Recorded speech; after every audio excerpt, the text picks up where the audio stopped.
Good evening. So let's get out the short sheet. So our Marian antiphon, what did we do last night? Which one did we do last night? One or two? Two? So let's do one tonight. Well, I'll tell you what. Since this is our last time to do this as the evening group, let's do number one. Let's do the Latin. And so the thing on Latin is it's not as tough as people think. Just enunciate every single syllable. It's not difficult. Just struggle through and do the best you can. In the name of the Father, Son, and Holy Ghost. Ave Regina Caelorum, Ave Domina Angelorum, Salve Radix, Salve Porta, Exque Mundo Lux es Orta, Gaude Virgo Gloriosa, Super Omnis Speciosa, Vale, O Valde Decora, et pro nobis Christorum exhorta. Pretty good, huh? All right, so which one do you like the best? 1, 2, or 3? How many vote number 2? Show of hands, number 2. All right, how many vote number 1? Pretty evenly divided in this group. How many, English number 1. How many vote Latin? Excellent. Excellent. So we got a little Latin representation there. The whole point of this is translation 1 and translation 2 are both accurate. But the whole purpose of this exercise is to see what your disposition is, and you can gauge a parish's disposition, essentially. Are they more traditional? Are they more modernist? Based on which one of these two translations. Translation 2 is much more modern than translation 1. Translation 1, there's an effort by the author to make it fit verse. It is a little bit, it's like reading a text with, if you look at a text that has filigree around the letters and it's got some embellishment versus just a block font, a New Roman font. It's saying the same thing, but there's more ornamentation, if you will. It doesn't change the meaning. But it speaks to our hearts. It speaks to our sensibilities differently. So let me ask, show of hands, how many of you prefer, and I'll give you two translations of sacred scripture. First one is Douay Rheims, and the second one is the New American Bible. How many of you prefer the New American? How many of you prefer the Douay Rheims? Okay, the same hands that like the number 1 like the Douay Rheims, the same hands that like number 2 like the New American. And then you get kind of off the rails with something like the Good News. Have you tried to read that one? And so I'm waiting for the homeboy version. But the point being is that St. Jerome translated the sacred scripture under obedience. He didn't want to do it, and it ended up being a life work. It ended up being a 40-year work. But he translates the sacred scripture from Greek, from Hebrew, from Aramaic, from all of these languages. He translated it into Latin, and that's called the Vulgate. And so it's called Vulgate from vulgar, which means common. And so Latin was the common language of the empire, and so it became the language of the church. But it was the most widely spoken language, and it was the most universal language at his time. Well, when he did this, he provided... Anyone need these handouts for tonight? So when he did this, he also had a tremendous amount of commentary, and you can find all kinds of interesting things in Jerome's commentary. So the Jerome commentary by Jerome. Now there's another Jerome commentary that's by the Jesuits that has nothing Jerome about it except the name. So you gotta kind of do a little research there. But St. Jerome made commentaries as he was translating it. Then you can see there's this movement, ever more common language, ever diminishing language. If we do not work on it, our vocabulary decreases. If you do not speak with people who will challenge you on your vocabulary, then your vocabulary decreases. And in the days of currently in text and all of those things, I gotta admit, I did not have a clue what LOL meant. I did not have a clue what that meant. And I actually thought, because my daughter would use it, I thought it meant lots of love. That's what I thought. And so Thanks. Yeah, thanks. So the joke was on me. The point to be made, though, is our church is not doing this movement uniquely. Society does this movement where there's a diminution in vocabulary, there's a diminution in discourse, and when that happens, whether we want to admit it or not, our quality of thought diminishes because we think with words. And the precision with which we think is largely dependent upon our vocabulary. And when you get people say, well, I know what I feel or I think, I just can't describe it. Well, then do they really think it? So thought is limited, especially deep thought. Theological concepts are limited.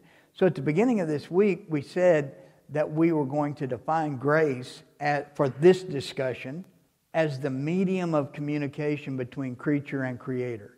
And grace was occurring, that medium was being exercised on three levels.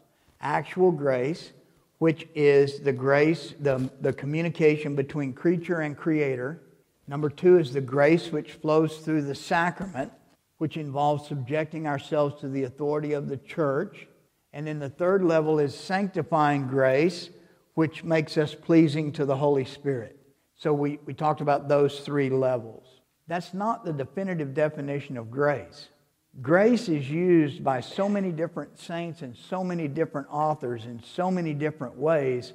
The way we've discussed it this week is certainly consistent, but if you start looking up grace, you look up grace in New Advent, you look up grace in the Catholic Encyclopedia, what you find is a discussion on grace, which will run to several pages, in the 1900 version of the Catholic Encyclopedia is different than the way they discuss it in the Catechism, than it is in the way they discuss it in the Baltimore Catechism, My Catholic Faith. What I'm saying is, grace hasn't changed.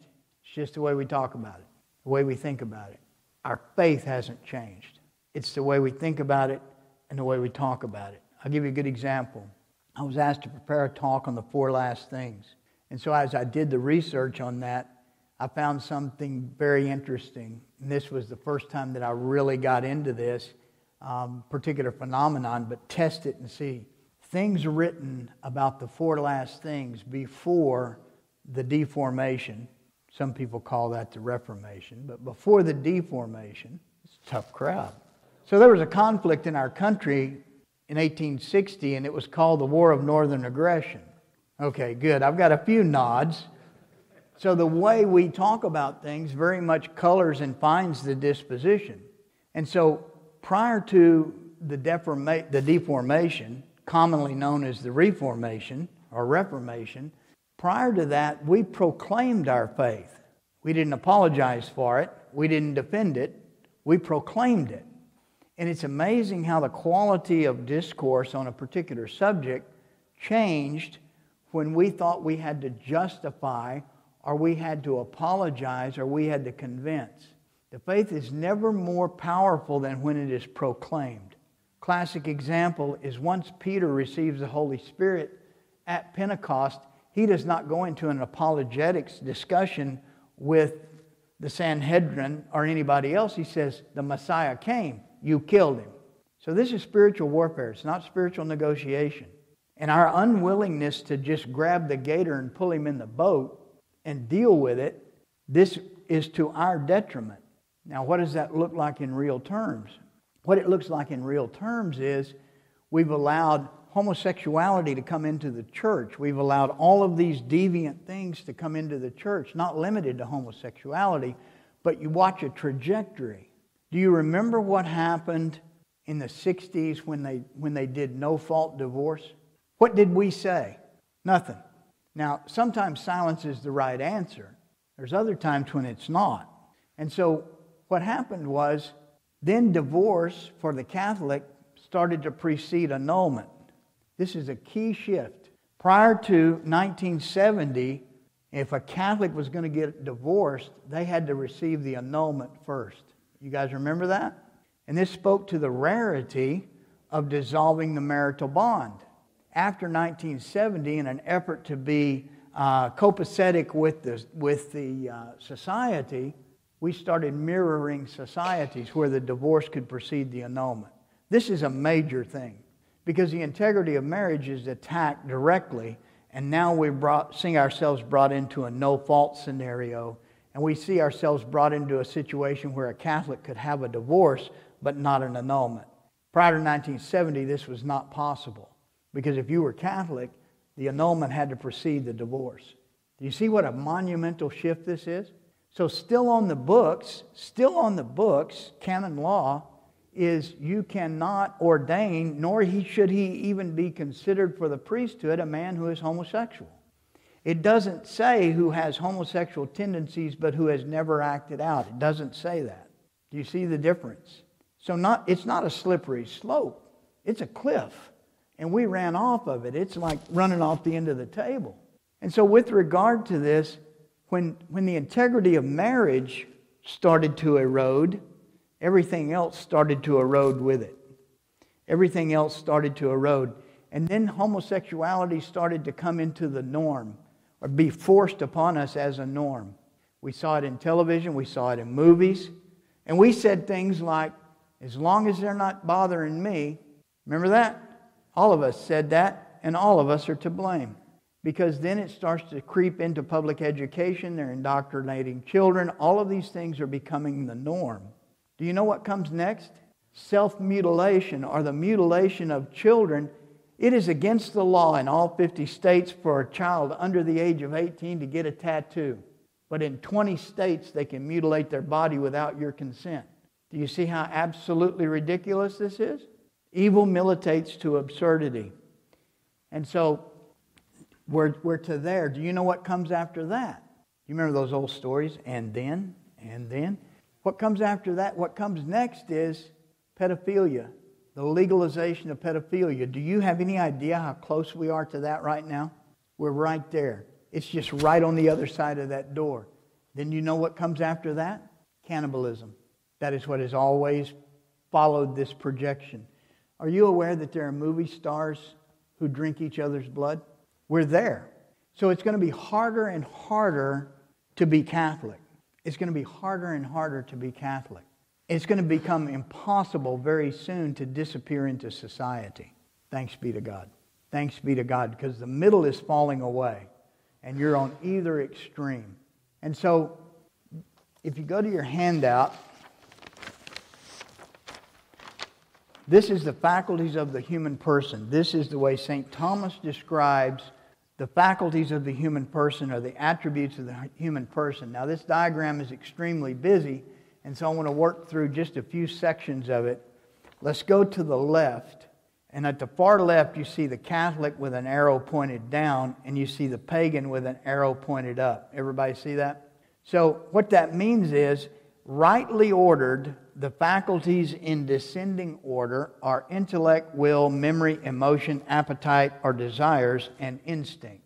The intellect and the will are reserved to the soul. The demon cannot get at them directly. He must get to them through the lower faculties. So here's the difference between the Catholic and the pagan. Everybody on earth is looking out for number one. The question is, who is number one?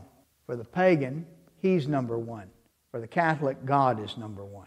Do you see the difference? And it's an absolute shift, a difference. And it can't be reconciled. It's not a can't we all get along. We can't. Not for any length of time. Have you noticed that?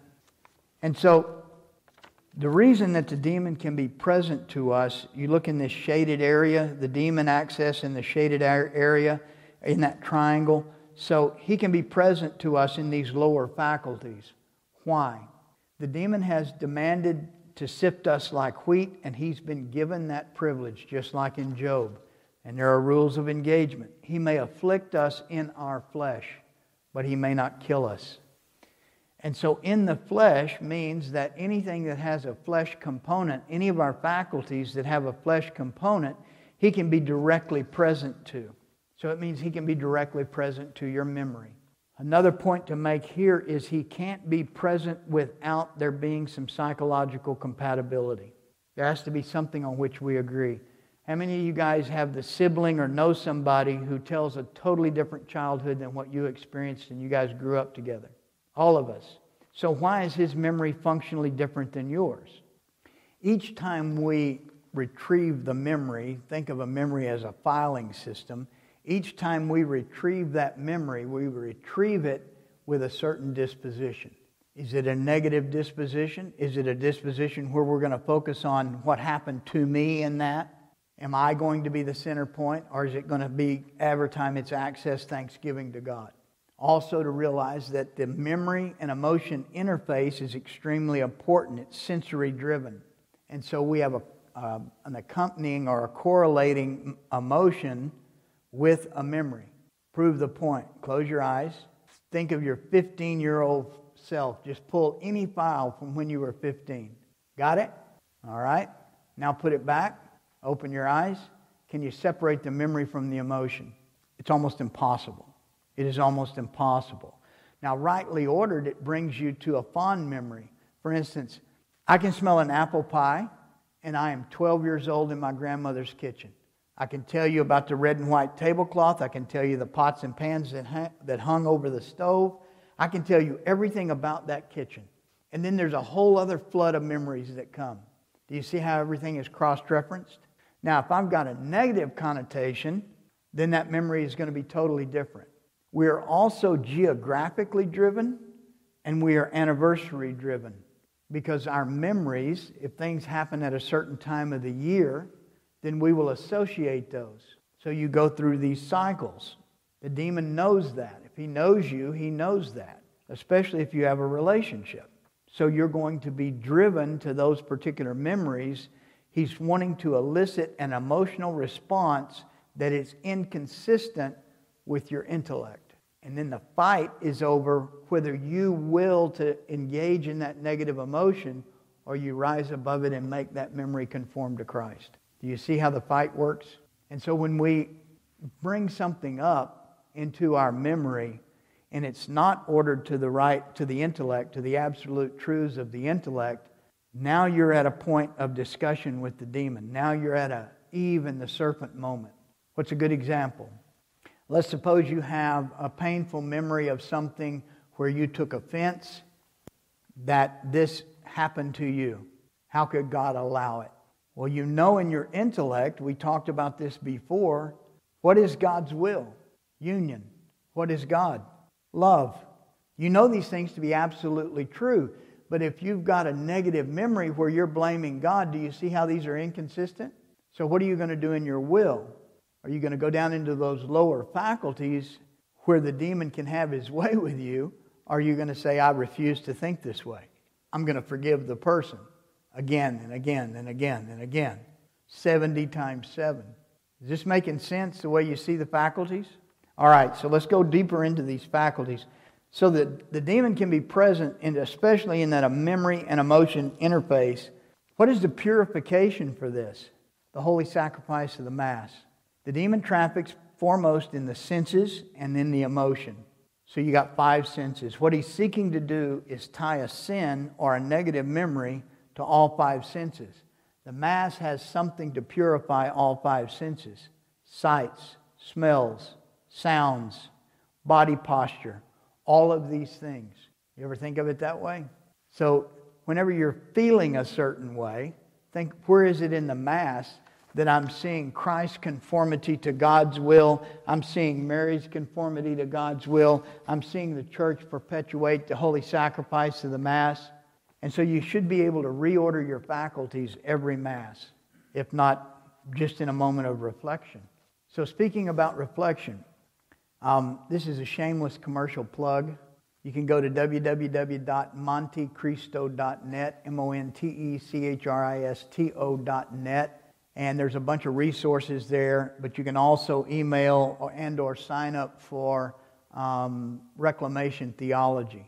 What this does is it's a morning reflection each morning, and it talks about practices, something point to reflect on the day, but the practices that we can make present in our domestic church, in our homes, in our thoughts. It gives you a point of discussion between you and your wife, you and your husband, you and your co-workers. It's a tremendous opportunity just to focus, bring the daily focus back to the faith. We should be thinking about some aspect of our faith throughout the day. and have a focal point, not let our mind just go everywhere, because this helps reorder our faculties. Okay. For instance, tomorrow's Friday. How many of you for Friday, every Friday's Good Friday? Excellent. So get deep into that. Every Friday being Good Friday, and as you go through the day, you can set your clock, your phone or whatever, to go off at 6, 9, noon, 3, 6. And whenever it goes off, immediately say, okay, it's 9 in the morning. Where is he? He's on trial. It's noon. What's happening? He's being nailed to the cross. It's 3 in the afternoon. He's dying. It's 6. In the evening, they're taking him off the cross. And then linger for a moment. What does that look like and what does that mean? It's a very, very powerful exercise. Our Lord sanctified every day of the week through the Passion, every hour of the day through the Passion. And God sanctified every day of the week through the creation. So everything has a significance. Everything has a significance. So that ordering, so like memory is purify the memory in light of thanksgiving. And this is criticism versus compliment. If we see everything providential as an opportunity to grow in faith, to grow in our practice of Catholicism, then you're going to give thanks for the day, the time in which you live. Because God deigned that we live now. God chose this epoch in history. And He sent us to it. And so if we think that it's all going to hell in a handbasket, great, thanks be to God. MacArthur's on a small island in the South Pacific, and he's surrounded, and he says, men, we're surrounded, we got them right where we want them. You got to have that warrior mentality, is that understanding that it's all opportunity. It's not woe is me, it's blessed is me, no matter what's happening. And so that does more to purify our memory than anything else. And then the emotion is the reaction to the event. If you can take a moment and seize the emotion and say, okay, why am I feeling this? And is it rightly ordered? What you're going to find is about 90% of our emotions are disordered. Modernly, society is insane. St. Thomas says when these faculties are disordered, to the extent they're disordered is the extent that we are not mentally healthy. Why do I say we're insane? Look at newscasts, look at anything and everything. It's all built to have an emotional impact. We no longer argue by merit. We are on the merit of the argument. We argue out of emotion. Nobody recognizes a superior argument anymore because civil discourse has all now got to how do you feel about something. And when we make decisions on how we feel, not what we think, we are de facto insane. We do not make good decisions there. So what is one of the quickest ways to invert the faculties? Is sin. And I'll give you an example. The quickest way to take the intellect and immediately discard it is fear or terror. Have you ever been in a position of fear or terror? You just don't make good decisions. You'll do stupid stuff like run into the wall. I'll give you an example. Suppose you open your car door this evening after you get out of here and there's a coiled up 6-foot rattlesnake on your driver's seat. Pretty hard to remain in your intellect. You go from 0 to 60, terror, instantly. If you're me, you do anyway. The point I'm making is that when we go from operating in our intellect, in light of fear, we go immediately to the instinct, which is self-preservation. So this also can be preservation of our own self-image. This can be when we're speaking the language, they do not respect me. That's dangerous language. Because what that means is we're taking offense. If someone does something to you, even if it's for the purpose of offending you, who is liable for that? They are. The only way you become liable is if you pick it up. Then it gets the two of you linked. But most of the time when we are angry, when we think somebody offends us, we were not the target. We were collateral damage. Tom T. Hall puts these words in the mouth of a character in a song, Bojangles, and he says, most people just think about theyself. And we are collateral damage. They're going about a path, they're going about an agenda, and we may be in the way or we may be along the way. Very seldom do people set out to hurt us. When they do set out to hurt us, this is when you have the most merit to give it up, is to say, I will not respond to that. So if I could guarantee you a way to never be angry, did we talk about that? I'll guarantee you a way to never be angry again. You ready? If I give you this, will you take it up? You got to get rid of your buttons. We all got buttons. And our brothers, our sisters, our mothers, fathers, everybody who knows how to push your buttons. Have you ever hoped, wished, prayed that nobody would push your buttons? I can guarantee you if you have no buttons, there's none to push. And that is the only way to keep anybody from doing it. Now, when you're trying to do this, you're going to get a lot of help. When you stop reacting, do you remember back years ago when you were kids, how many of you are ticklish? Oh, come on. A lot of us. How many tried to gut it through? I will not respond. That's exactly what we're talking about. And so when you first start trying that, they would tickle even harder to the point of pain. And you got to just outlast them. You got to just outlast them. And that's it with regard to aggravation, especially with our self-image. But this instinct, preservation of corpus, the self-preservation, the way to temper this is always call to mind Christ in the desert. We're coming up on Christ in the desert. We're coming up on the Hebrews wandering in the desert. We're coming up on this period of purification. This is the time to get rid of all of that. This is absolutely the time. Now, between now, time is short. Between now, Pański Thursday, Fat Thursday for all our Polish friends, and Fat Tuesday for all the meat eaters. Between now and then, we're still in the end of what's called the Septuagesima or the Gesima Sundays. And this is when we're descending into the penitential time. We're transitioning from celebration into penance, and we're realizing these are the things I've got to get rid of in my life. So Lent's not about giving up chocolate. Lent's about giving up those things in our life, our buttons. What is it that torques us off? What is it that shows us how holy we are not? And to give up this idea that we are somehow due respect, or that if somebody does something, I'm offended. This is the time to do it. And so trust begins. This arrow points that at instinct, trust begins. What does this mean? It means that no matter what happens, I trust God to bring good out of it, provided I cooperate with God's grace. But I have to cooperate. God's not going to overshadow. God's not going to impose His grace upon us. It's there, but we have to avail ourselves of it. We have to have that disposition that's open to grace. So then, moving up out of that, let's look at the appetites. And so appetites are desires. What is our hunger? What is our thirst? What is our ambition? And if the first answer to that is not to gain heaven, then we better recalculate. We better reroute. And then what is our order to adversity? How are we ordered toward adversity or betrayal? When things get hard, when we don't have the acclamation of fellow men. This is particularly, every one of us is in a leadership position.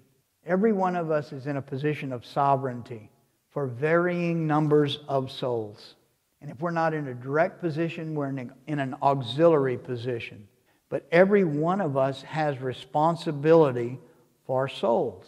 If for no other soul than our own, there is a sovereignty requirement here that says I have to put salvation as the primary goal of my existence and what I do. Is that a position of popularity? No, absolutely not. So the leader, the true leader, cares more about the souls in his care than he does about himself.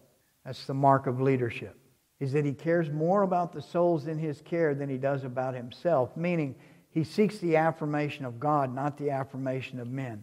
Because if you seek the affirmation of men, you're not leading, you're enabling, and the flock drifts. The shepherd has to have a clear idea and understanding of this is where the sheep are going. Because if he doesn't, what's the need for the shepherd? And if he's going to follow along behind him saying, you guys know the best, or I want you to like me, I want to be popular, then he'll end up dooming the whole flock and himself. So my grandfather used to say, a doctor's mistakes are in the graveyard and a priest's mistakes are in hell. It's a pretty sobering thought. Well, us as domestic, in a domestic church, either as the priest of a domestic church or all the support, all the nurturing support and everything else, the women have their hand on the spigot of grace. You have to see it in that way. It sounds like it's a secondary position, but it's a primary position. Do you think Jesus does what he does as well as he does if Mary's nowhere around?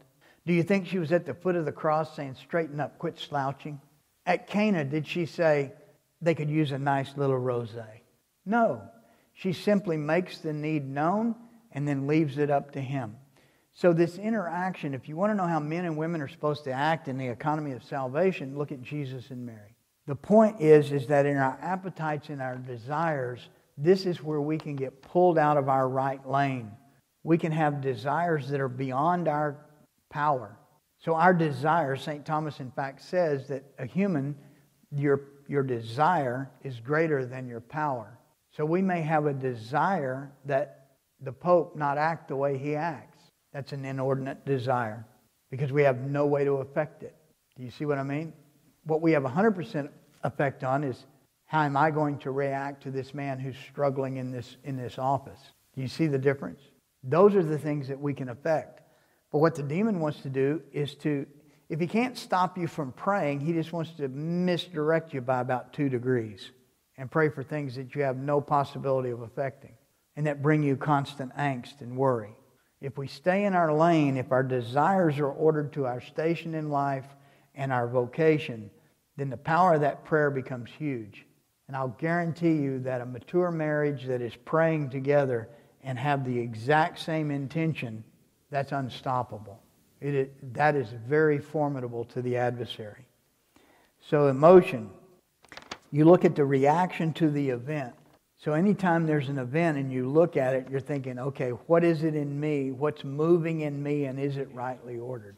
Is this emotion rightly ordered to what's happening? Not only is it rightly ordered, is it moderated? And this is a very important thing, is that this opens us up to so much criticism because we're either seen as too stoic or hysterical, especially men. And so this is a moving target to make sure that our emotion is rightly ordered and then moderated. Are we reacting at the right things, responding versus reacting? Are we responding out of spousal union, out of gift of self? Are we getting a good example of what I'm talking about is if you get angry over politics, this is an absolute waste of energy. And it's an infidelity to your marriage because all of your life force, everything that's within you is pledged to the protection and preservation and provisioning of that marriage. So technically, it's a misuse. And you might think, oh, well, that's not right. Certainly I can watch politics. What does that do to the peace in your house? What does that do to your resolve to give yourself? So it's by degrees. So we look here, and I'll go from the bottom up. Let's look at how are we doing for time. Okay, so down here it says Christ, 40 days in the desert, and instinct. And so his instinct is to eat, his instinct is to return, but he's there for the duration. So this is part of mortification, is the instinct of self-preservation has to be rightly ordered to attaining heaven. Classic example of right-ordered faculties is the martyr. All they have to do is denounce Christ. So you see this over and over and over again. So tomorrow, I think it is, within the next couple of days, we've got a martyr, bishop martyr in the old calendar. It's Simeon. It's not the Simeon from the presentation, but he's a first century bishop. He's the second bishop of Jerusalem after James. And he was a bishop from 70 AD to 106 AD. 36 years he serves as bishop. That's a pretty hot seat in that time period. And they crucify him. And when they crucify him, he is 126 years old. 126 years old. And they crucify him. And so the point that I'm making is he could have renounced Christianity. He could have renounced Christ and lived. But he's rightly ordered in his faculties because he's knowing you kill my flesh, but you don't kill my soul. And so the instinct to preserve the corpus is rightly ordered at the bottom of the faculties. And his intellect is what is ruling. The soul is ruling the flesh rather than the flesh ruling the soul. If he gives in to fear, immediately instinct rises to the front. Do you see it? So he has no fear. His faculties are rightly ordered. And he says, be it done unto me as it was to Christ. So that's the 40 days in the desert, that's the ordering the flesh to the soul. Now let's look at the appetites and desires. Oftentimes our appetites and our desires, those are of our own making, and we're not listening to God speaking through other people. We're not listening to the specifics. And the example in Christ's life is the wedding at Cana. In the dialogue and the exchange between Mary and Christ, the modernists, as they do in most things, get it wrong. For 19 centuries, the church fathers taught that the passion starts in this moment, that Mary initiates the sacrifice. And this is right because Christ could not impose this upon her. It is in this moment that she relinquishes Christ to the world. And this is the model for how to be parents to adult children. She makes known the need. They're out of wine. And so this discourse is between adults. This is a horizontal discourse. This is not a vertical authority discourse. This is a horizontal discourse when she says, they're out of wine. His response, woman, what has this to do with me, speaks across the ages and across the cosmos to all women, but most specifically to Eve, who was the first woman. It has everything to do with him. Do you ever find yourself listening to that discourse saying, well, it has everything to do with you? What do you mean, what does this have to do with you? It has everything to do with you. And he allows his mother to start the passion because the clock starts ticking right then. And so God's plan or God's timing for this sacrifice is initiated by Mary. But listen to how her life has been dictated by Joseph, by Simeon. When she says, yes, be it done unto me according to thy word, she doesn't get a timetable. She doesn't get anything. Joseph tells her, we're going to Egypt. We're doing this, we're doing that. Do you see what I mean? So we have to be open to listen. If we have I have a desire to do this thing, I have to listen to somebody else. I'll have to listen to a superior or somebody on the horizontal plane give me counsel. I really think that I need to give up my marriage and leave my marriage and do this all the time. Never look back. What do you think? Tell me I'm an idiot. It's your job. That's the correction. That's the counsel. No, you can't do that. The church fathers have always said it started first sign, and that's at Cana. So John's gospel has 7 signs, and this is the first sign that he works. And each sign is an increasing display of divinity. Each miracle becomes harder and harder to explain until you get to Lazarus. And when you call a guy stinking out of a tomb, been dead 4 days, it's pretty hard to put any kind of qualification on that. You can't say he was just sleeping. But modernists go to great lengths to try to dispel the miracles. And so the miracles increase. They increase in their magnitude. And so the church fathers always said that the passion started because at this point he starts behaving as a Messiah. And so now we've got action requisite with identity. And that's an important thing in Jewish understanding. Is when someone assumes their destiny, there is action requisite with identity. Yes, ma'am? No, when she says to him, they have no wine. She's not telling him that because their family were vintners. She's not telling him that because he was a sommelier. She's not telling him that because he was a wine steward. Absolutely. Absolutely. Correct. She's releasing him. She's giving him to the world. And so we're going to hear the end of this. He addresses her as woman twice. Once at the beginning of the passion and once at the end. So this is him ordering these appetites and desires. That makes my point. He's saying, I'm not ready. And she leaves it. She doesn't argue with him. And then he conforms his appetites and desires. He conforms in that moment. And that's what the Jews say is this is identity in action. And so he knows his identity, but he's yet to act within his identity. And the hesitancy, my hour has not yet come, is indicative of this struggle that we all have. The other example in emotion right above this, we're going to see when he weeps at Lazarus. The initial the initial emotion now has to be ordered. And so his weeping is not for the death of Lazarus, it's for our lack of faith. Does that make sense?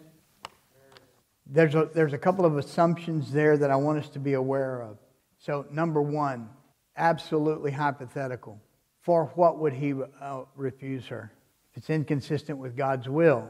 But she can't ask for something inconsistent with God's will because she is in perfect conformity to God's will. We, however, are certainly capable and often ask for things that are not in conformity with God's will. So we got to see where that chain breaks down, because we don't want to say whatever we ask Mary will be granted, because it's got to be within God's holy will. Do you see the difference? I don't think you can say that. I think he sets about providing the wine. He sets about providing the wine once he assumes his identity, which is the Messiah, which is a miracle worker. Then we're into the mechanics.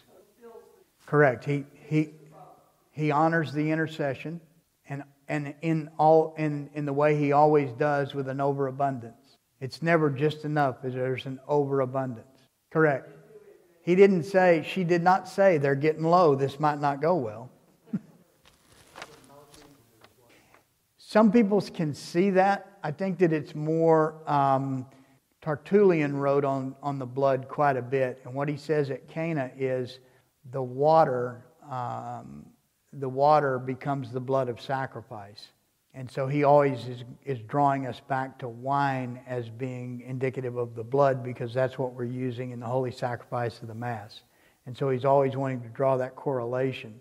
And incidentally, when you look at bringing the water to wine, it's a form of I'm not going to use the word transubstantiation, but it's a movement of an element that is supernatural. It's not unnatural, because you turn water into wine, but it takes us, that's all wine is made from water, but it takes us months and years to do it, and he does it here as the creator. Does that make sense? So while there's a change in substance, there's not a transmutation. I'm not trying to liken it to the crucifixion, but you got the same volume of wine as you had volume of water. So the volume doesn't change. It doesn't change that it's liquid, but to turn water into wine is that first sign. It's a lower threshold than some of these other miracles that he's going to do, such as cleansing a leper, stopping the hemorrhage. Do you see what I mean? It's a simpler, more simplex miracle because each one of them is going to grow. So there's a gradation, and this is what St. Thomas says, is there's a gradation in these signs, and so meaning that it's not diminished, it's still a miracle. It's still miraculous, but it's a less of a gradation than raising the dead. And so the whole point is through these signs, the progression of these signs in his public ministry, it's becoming harder and harder to deny that he's divine. You can kind of explain away the wine, maybe. You can kind of explain away this or that, but by the time you're calling Lazarus out of the tomb, dead 4 days, with witnesses, knowing he's going to be stinking, this is where you got to say, okay, is he God or is he not? Is he the Messiah or is he not? One way or the other. You see what I mean? And so St. Thomas says that someone could watch the miracle at Cana and dismiss it because it's a simpler miracle. It's still a miracle. St. Thomas is just saying that by the end of the signs, there's no room left. There's no room for doubt. That's what I'm getting at. So the Church Fathers use that term as being a simple miracle versus a complex miracle. Still a miracle. I'm not diminishing it at all. Sorry for the confusion if it sounded that way. I certainly didn't. Wasn't my intention. But the point is there's an increasing realization of who he is. And so you're either going to turn toward him or turn away from him. Sorry for the rabbit run. Okay, so now let's get up to memory. And so memory, Christ it's at the Last Supper. So what Christ is doing in the Last Supper is he's bringing forward an old memory, and then he's preloading a future memory when the Passover in and of itself is a commemoration. Everybody knows the imagery and symbolism of the Passover, symbolizing the delivery from Egypt of the Hebrews, the Israelites. And so they celebrate the Passover every year. And what he's saying is, this is a new Passover. This is the perfection of that deliverance. You were delivered from Egypt, now you're delivered from sin. And so the memory is consistent. What he's doing and what he's instituting is consistent with that which was in the past. Does that make sense? So you got the continuation of symbolism, you got a continuation of practice, you got a continuation of all these things. And so that memory is consistent, and it conforms to intellect, to what they know and what we know to be the truth. And then the will. In the garden, Christ conforms His will to God's holy will. He's in agony, He's praying, let this cup pass from me. If not, then your will, not my will, be done. And so this is a direct conversation between the Son and the Father. And in this, He conforms His will. So again, we get the threefold formula. He asks 3 times. Each time He's met with silence, which means do the last thing you were told. We're going to get Peter's threefold denial. We're going to get Peter's threefold affirmation. So this formula, this threefold formula, always should bring us to mind the Trinity. Anytime we hear 3, it should peak the Trinity. Hopefully after this week's conference, every time we say faith, hope, charity, Father, Son, Holy Ghost, thought, word, deed, you see all this interplay and this overlay. And then finally, the intellect. Christ is on the cross. He's suffering at the hands of the very people He came to save. They are killing Him. Yet what does He do? He forgives them. He wants to make sure nothing mars this sacrifice. So the Via Dolorosa, when you look at it, He falls and then He insists on getting up again and again and again. Nothing's going to prevent Him from mounting that wood. And so there's a song. It's interesting. There's a Protestant version and a Catholic version, and it's got a very subtle difference. The Protestant version is, "For us He endured cross and grave." Do you remember this old hymn? "For us He endured cross and grave." The Catholic version, "For us He embraced cross and grave." Do you see the difference? And so all the accounts of the crucifixion is that He is not going to be He's not going to be stopped. He's going to make sure He dies on the cross in sacrifice for us, and He's adamant about fulfilling this mission. And so that's up in the intellect, is He knows this is His mission, it's His to fulfill, and He's not going to let anything stop Him from it. So if you look back on Christ's experience on Holy Week, and we look at it the way we look at modern, quote, discernment, so He has the incident with the money changers on Monday, and so there's that confrontational, a very uncomfortable confrontation, and the Pharisees put the price on His head that day. And so He flees the temple. So He could easily say, well, that didn't go well. Obviously, these people don't want me. And then He hides in the garden, and Judas betrays Him. Well, obviously, I've been betrayed by a person that I handpicked, so obviously I'm not supposed to do this. Do you see what I mean? And then He prays to His Father. He gets silence as an answer. Obviously, I'm not supposed to do this. Do you see we're constantly looking for affirmation and attaboys? Attagirl, it's all going to be okay. Or I'm really proud of what you're doing. That's leadership, is not getting that and then doing what you know you're supposed to do. Because the very people He's trying to help are the ones who are killing Him. It will be the same for us. The very people that we desire the salvation for, our society, our neighbors, they're killing us. Figuratively, not literally, but literally will come. I don't think we're more than a generation away from martyrdom in the streets of America. Thanks be to God. Yep. We never hear about the Last Supper. Well, qualifying as a miracle, it has to be beyond nature's ability to explain it. What did He do that was miraculous at the Last Supper? I would say it is. The fathers are not saying there was a transubstantiation at the Last Supper. What He's saying is, this is what you will do in memory of me, in remembrance of me. We've already had the Last Supper discourses, unless you eat my flesh and drink my blood. So when you take the Last Supper discourses in John and bring them all the way forward, He's giving them the formula. He's giving them the formula for the Mass. He's not giving them the Mass. He's not offering the Mass. The reason He's not offering the Mass is it's yet to happen. Say again? It's the template for the first, because He's yet to die. So the Mass commemorates His crucifixion as a historical event. There's a separation of the body from the blood, and that's the death. And so on the altar, all of that is taking place in light of sacrificial theology. And so what he's doing is instituting the rubric of the Mass. He's instituting this is how this Mass will be offered. But He's yet to die. So the modernists say that He's instituting the priesthood at the Last Supper. The traditionalists say that He does this in the Last Supper discourses. In that 2 days of teaching, the Spy Wednesday and Holy Thursday, this is where He's commissioning, because it's just Him and the apostles. There's nobody else. We got Nicodemus who comes during the night on Spy Wednesday, and we get the 3rd chapter of John. That's just the discourse between Jesus and Nicodemus. And then on Holy Thursday, we get the bulk of the Last Supper discourses where He's giving the instructions to the apostles, and the last instruction He gives them is the formula for the Mass.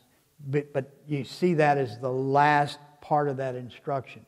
Because all day long, Holy Thursday, go back and read, that's what we'll do on Holy Thursday, is read all those Last Supper discourses. So when you look at Pentecost, let's look at the progression of what happens. So He is sacrificed on Good Friday. He descends into hell on Holy Saturday. The saints come marching in. And then He appears a week later. And so there's a week that goes there. Then He ascends, and now we're counting down to Pentecost. And so He institutes the priesthood. They start becoming priests when He breathes upon them the faculties to forgive sins when He returns in the upper room. And then He completes that, the second appearance with Thomas there. Well, there's a progression. There's a big movement at Pentecost, but people are coming to this realization all along. And that's one of the things that the church has always taught, is as He progresses through with these miracles, each time He would work a miracle, people would start coming to Him in bigger and bigger numbers. And as the miracles got more miraculous, as they got harder to explain, as they got more of an indication of His divinity, then people are coming to Him, until you get the entrance into Jerusalem on Palm Sunday. So you bring up a good point. So incidentally, another shameless plug, www.montecristo.net. We're going to do a Holy Week retreat where we're going to go through every single day of Holy Week. This is what was happening. This is happening in the culture. But for instance, what happens to Jesus over Holy Week happens to each one of us. Each one of us recognizes Him on Palm Sunday. There's a Palm Sunday in our life where He is the best thing since sliced bread. He's the answer to all our problems. He is it. And then there starts to be a withdrawal and a distance. And we start to realize maybe He wasn't exactly who and what I thought He was. Because remember, these guys wanted somebody that was going to beat the Romans. They wanted somebody that was going to beat the Pharisees. They wanted somebody that was going to depose this rotten pope, or do this or do that. And that's not who He is. And so you realize, at some point you're realizing, okay, maybe I've got to be in this more. And that's crucifixion. Where are we at the crucifixion? Are we alongside Him? Are we on there with Him? Are we gone like the apostles? So all of us live a Holy Week at different times in our life, depending on what's happening to us. But that Holy Week retreat, we're going to follow the pre-55 liturgy and give you an idea of what it was like before the liturgy started being so deformed and shortened and truncated. But historically, Catholics took Holy Week off. That was our high holy days. We took all of Holy Week off. That was our vacation, so that we could be at the church every day. Some of those liturgies are 3 and 4 hours worth of time spent in the church commemorating and going through these various things. We'll do that in that retreat. We won't spend that amount of time, but then you can reflect on them and whatnot. But this was an interesting area to get into. Yes? Say it again. Can you clarify the Last Supper? Yeah, that's what all the commentators say on the Last Supper discourses is this is what you are to do to memorialize me. Technically, you can't memorialize somebody who's still alive. And so what they were saying is he's demonstrating for them and showing them the template for all masses. And there's a formula there that's replicated. Yeah, that's a good way to put it, because that was the title of this week's talks, is as it was above, so it is below. And so just as in the Mass, and just as he's raised up on the cross, that's happening above. It's happening not only in the ethereal, but the spiritual, but it's literally happening above us, and it should be happening within us. Say it again. So the fathers say that started occurring after the ascension, and that the apostles were doing that while they're praying. They would gather, they would pray the novena for the coming of the Paraclete. That's the first novena between Ascension Thursday and Pentecost. And so there's 9 nights. The Blessed Mother is there, Queen of Apostles. She is there, and they're memorializing His death. They're not, the Church says that's when there's a formal memorialization. And so then 9 days, 9 nights of prayer, 9 nights of Mass, and then the Holy Spirit comes on that Pentecost, the 10th day. And I've watched over the years. I'm grateful he's still alive, and I hope it's a job, not done for and for being willing to sacrifice. Yeah, but it's odd that, I felt like it's a big job. Well, we're all going to die. The question is, what is it going to count for? What's it going to amount to? Hopefully he'll die happy. I hope he dies joyous. Happy secondary to...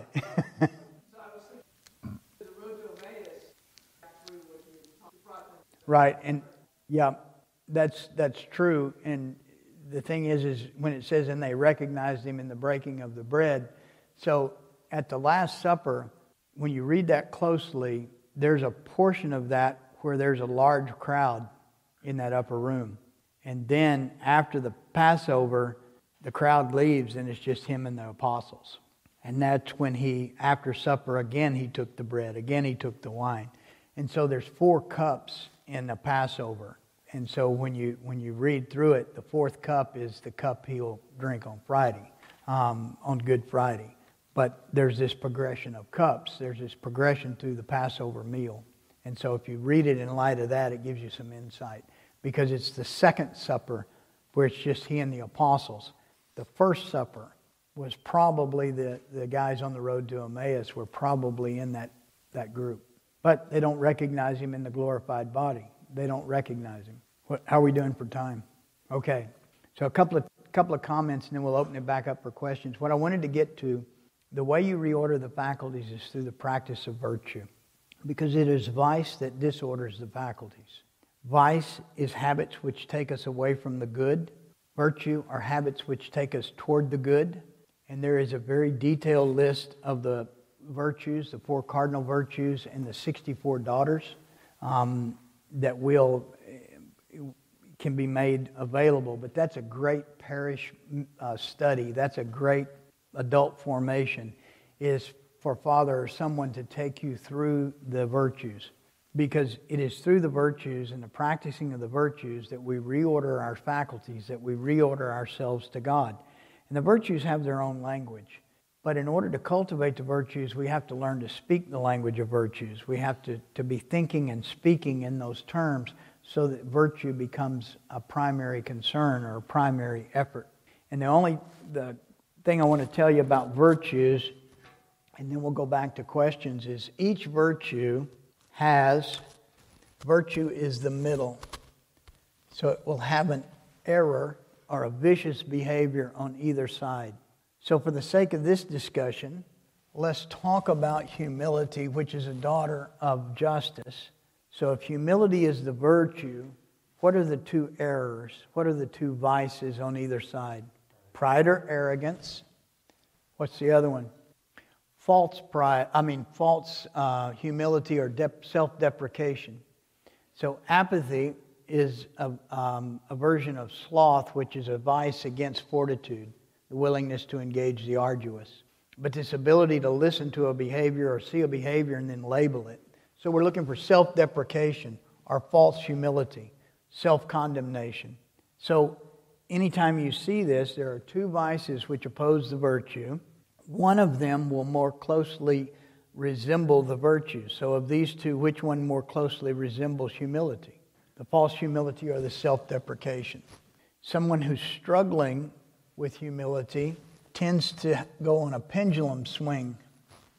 And so they'll have periods of both, and oftentimes that can happen in a heartbeat, to go from arrogance to self-deprecation back to arrogance. It's a wildly swinging thing.